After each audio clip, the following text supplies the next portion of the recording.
আমরা যে প্রায় সময় কথা বলতে গিয়ে দেখবেন অনেক মানুষ বলে থাকে বাল। দেখবেন একজন মানুষের কোনো কিছু পছন্দ হয় নাই, সে কোনো কারণে তার উপরে রেগে আছে, দেখবেন হঠাৎ করে সে বলে ধুর বাল, এগুলো তুই বলিস না। আপনি কি জানেন যে এই বাল শব্দটা বলার মধ্য দিয়ে মুসলমানদের জন্য কতটা ক্ষতি রয়েছে? বাল শব্দটি হিন্দি ভাষায় যে চুলের অর্থ দাঁড়ায়, সেটি কিন্তু বাংলা ভাষার মানুষেরা যে শব্দ বলে থাকে সেই অর্থ দাঁড়ায় না। কিন্তু বাংলা ভাষার মানুষেরা যে বাল শব্দ বলে, এটার অর্থ কিন্তু চুল দাঁড়ায় না, এটা দাঁড়ায় ইতিহাস থেকে হারিয়ে যাওয়ার এক দেবতার নাম। যেই দেবতার সম্পর্কে আল্লাহ পাক আমাদেরকে সতর্ক করে বলেছেন 37 নম্বর সূরার 125 নম্বর আয়াতে, যে তোমরা বাল দেবতার অনুসরণ করো না। আল্লাহ পাক বলছেন আতাদউনা বালাউ ওয়া তাযারুনা আহসানাল খালিকিন।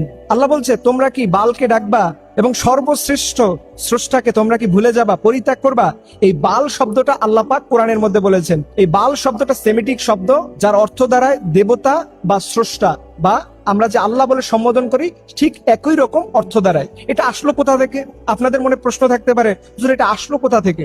এটা আসছে মুসা আলাইহিস সালাম যখন আল্লাহর নির্দেশে 40 দিনের একটা ধ্যান করার জন্য তুর পাহাড়ে গেলেন, তখন ওনার যে অনুসারীরা ছিল তাদেরকে বলছে তোমরা যতটুকু আল্লাহর পক্ষ থেকে নিয়ম পেয়েছো এটাই মানবা। কিন্তু তার মধ্যে একজন ছিল সামিরি নামের। এই সামিরি কি করলো, হঠাৎ কিছুদিন যাওয়ার পরে সে একটা গরুর মূর্তি করলো এবং এই গরুর পূজা শুরু করলো। দেখবেন এই সামিরির যে তৈরি করা যে গরুটা ছিল, সেই গরুর যে শিং ছিল, শিংয়ের মাঝখানে দেখবেন সূর্য দেখা যায়। ঠিক এই বাল দেবতাটাও এই একই রকম, এবং মিশরীয় সভ্যতায় অনেক মূর্তির মাথার ভিতরে দেখবেন দুই পাশে দুইটা শিং থাকে এবং মাঝখানে সূর্য থাকে।